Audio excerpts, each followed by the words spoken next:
So to start this out on 7-1, this is some very, I feel like 7-1 and 7-2, you're gonna be like, all right, and 7-3, honestly. So unit 7 is a really quick unit. Okay, so this goes back to legit 8th grade algebra 1. I don't know when you took algebra, but direct variation is just like something that's proportional. So what we could say is like y equals kx. Something that's proportional is typically maybe like as we age, our height grows higher, right? As we age, we get bigger. And then an inverse variation is when they're opposite. So let's think about an opposite variation. As the temperature decreases, so as it gets colder, what might we do more? As temperature decreases, we might wear more clothes. Exactly, right? As one goes down, the other goes up. That's an inverse relationship. Direct variation is as one goes up, the other goes up, meaning as the temperature goes up, the attendance at the pool goes up, or as the temperature goes down, the attendance at the pool goes down, right? So this first, I only bring this up, this is quick, is I've seen this very rarely, but a little bit on the AP test. They're just curious if you can set up what that might look like, and they're going to give you those words. Speed is inversely proportional, and as soon as you see inversely proportional, we know we got to divide. Sorry, let me put this here real fast. K is that constant. I feel like that's important to note. K is just a constant. So this is K with direct variation. This is K with inverse. If we've got something varying inversely, we definitely know we need to divide. And so we kind of just have to put this into words. A particle moves along a straight line. Its speed. Speed is inversely proportional to the square of the distance, S, it has traveled. Do you think speed would be considered S or ds dt? Speed. Speed is rate. So we're thinking S or ds dt. I'm feeling good about ds dt, so I'm going to get rid of those guys. And then it says it's inversely proportional to the square of the distance S. Do we think we want to say k over a t squared or k over an s squared? So yeah, square of a distance S, we're going to just say that. And I swear, you're like, what? Okay, we're down with this. And so might we have to, why they're testing this is us knowing that speed is a rate, a derivative right there. Let's try another. IV administers medication to patient's bloodstream at a rate of 3 cubic centimeters per hour. The organs remove the medication at a rate proportional to the current volume of medication in the bloodstream. Which equation describes this relationship? So it says we've got a rate here. I should have highlighted that word. A rate of 3 cubic centimeters per hour. That's the amount, the rate that the IV is going in, the medication's going in. And then it's removed at a rate proportional to the current volume. So we got dVdt's all over the place because we're talking about the rate of this volume of medication in the bloodstream. Do we think we want 3K? Do we want to subtract 3kV? Anyone have an idea? And maybe we go with this part, the proportional part. It says it's removed at a rate proportional to the current volume. Anyone have a guess? Proportional to V. Proportional. What's up, bud? KV. Yeah, I'm digging that KV. I'm digging KV. I see KV here and I'm seeing KV here because proportional is just going to be, and maybe we want to write that up here. This one's proportional. That's not how you spell proportional.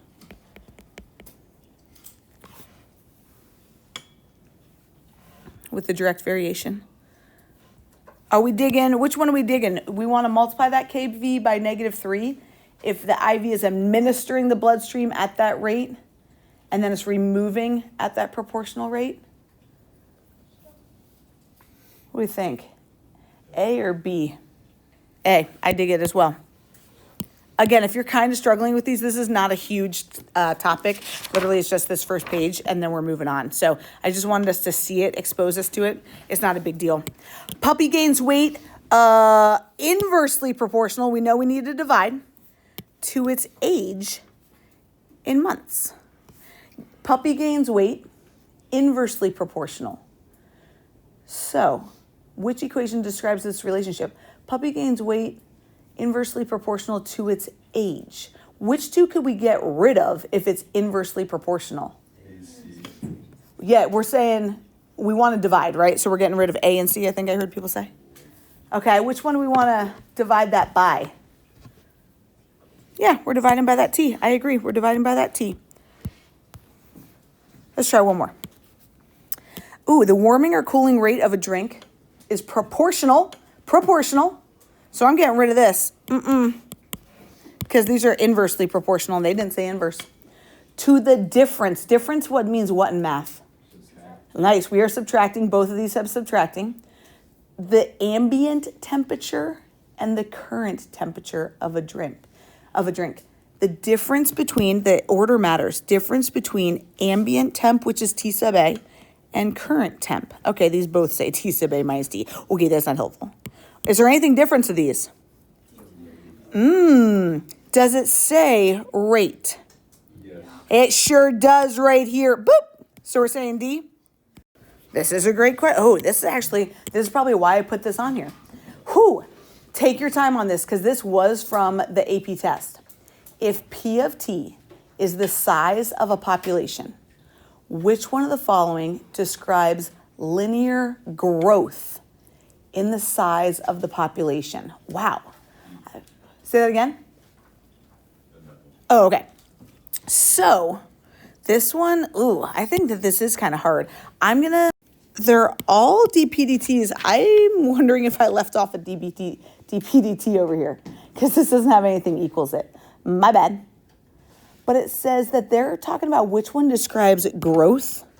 Growth is going to be a rate. So I'm feeling good about that TPDT. It's not E because I don't know why I didn't put a DPDT on there. And it says P is the size of a population. Which of the following differential equations describes linear growth in the size of the population? Yeah.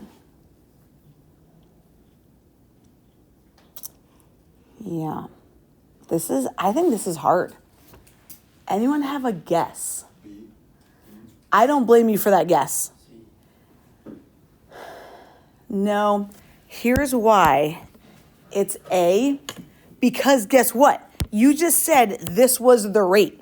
Okay, I'm sorry, you were saying 200T. I like that. I see what you're saying with 200T because you're like, 200, say, people per year or something like that. But this is the rate, meaning what if I'm kind of getting ahead of myself.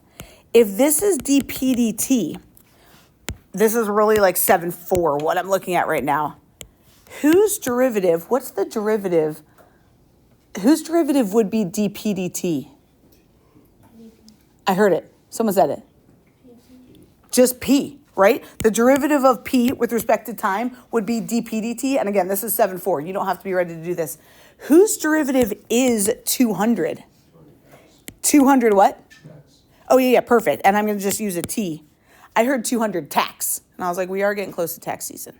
But so this is like you're saying that population is 200 people per year. So I see where you were going with that 200T. They just took the derivative of it to get rid of that T. Ooh, that's a hard guy. That's a hard one.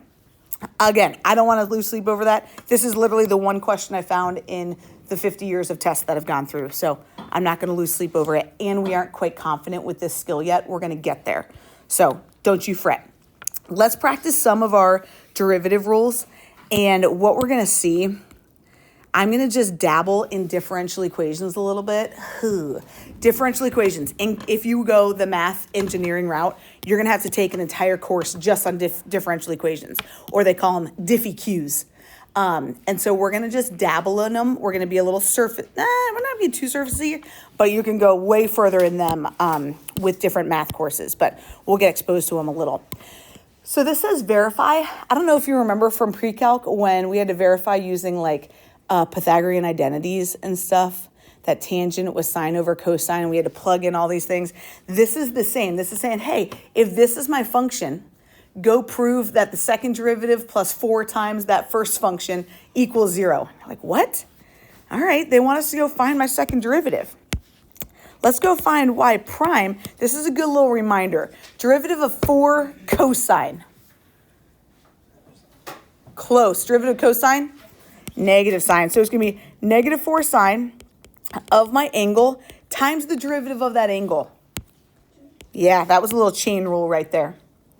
The derivative of 6 sine. 6 cosine, leave the angle, times the derivative of the angle, 2. They're saying, hey, go double check that the second derivative plus 4 times my first function y is 0. Let's go find that second derivative. Maybe we want to simplify this guy first. Maybe I'm just going to say y prime. I might simplify him first. What would this one simplify to be? Love it. Negative 8 sine of 2x. And thanks, Elbow. Okay, that's my first derivative. Let's go find my second derivative. Second derivative, negative 8, derivative of sine, cosine. So, and then of 2x times 2. So could we save ourselves a step and say negative 16? Thanks, cosine of 2x.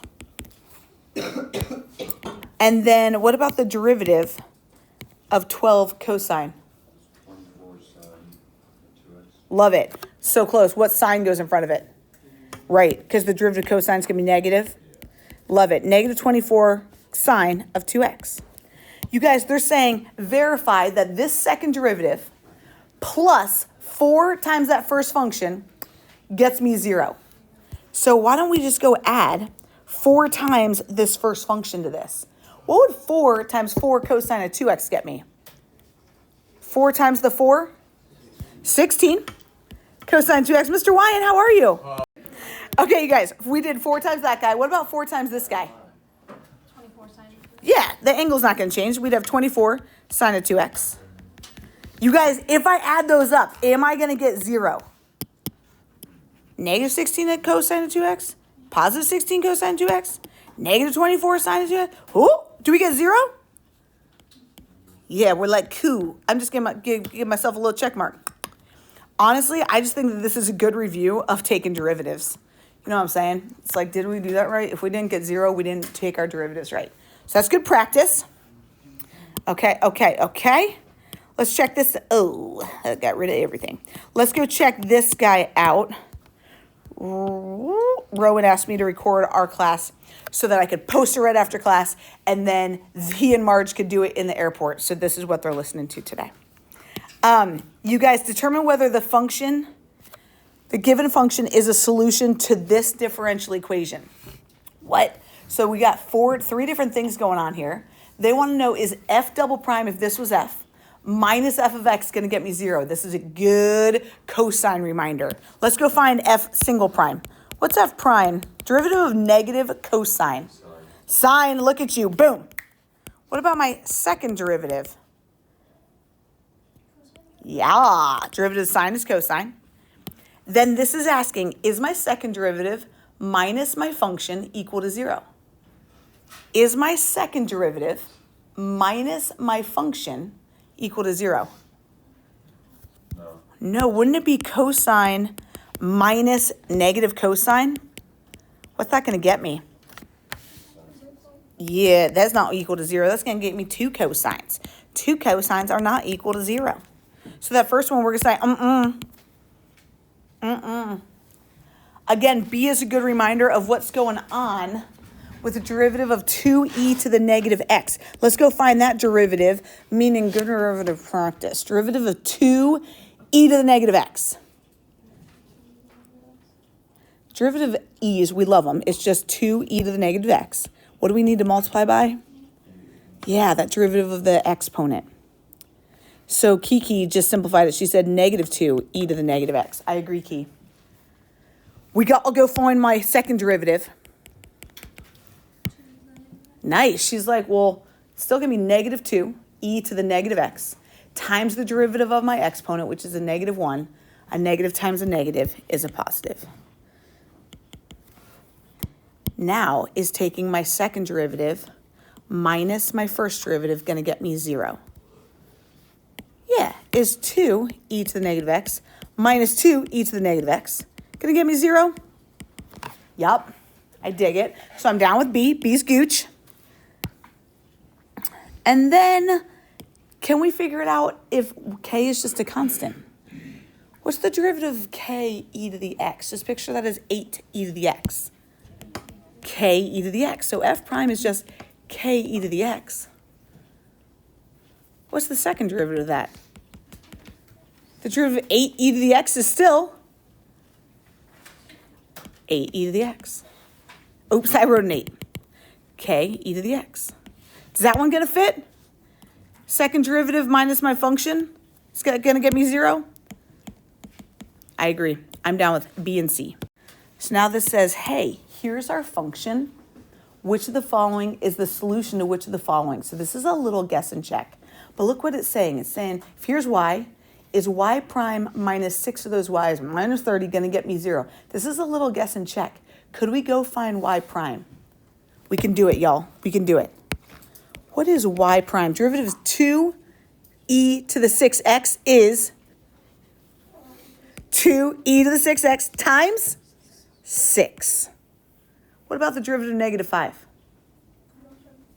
Nothing. So would you say my first derivative is 12e to the 6x? All right.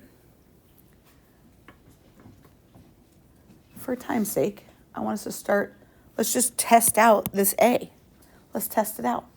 What would my y prime is right here, minus 6y's. What would minus 6y's look like? What's 6 times this going to get me? 6 times 2e to the 6x? 12e to the 6x. What about 6 times that?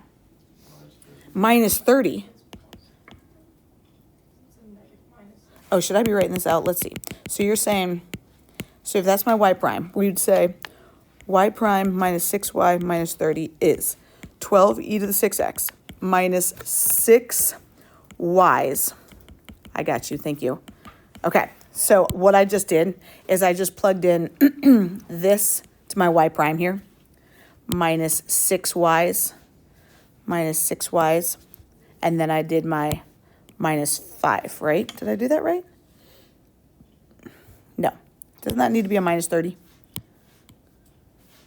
If I'm plugging them in right here, come here, little guy. Y prime is here. Minus 6y's are there. And then I should have done a minus 30 there. Kiki, you said when we distributed that, we'd get minus 12e to the 6x plus 30. And then we got to bring down that minus 30. Does that get me 0?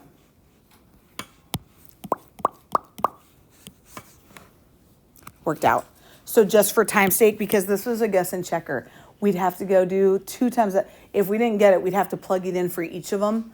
But hey, first one worked out. Only one will work out, so I feel good about it.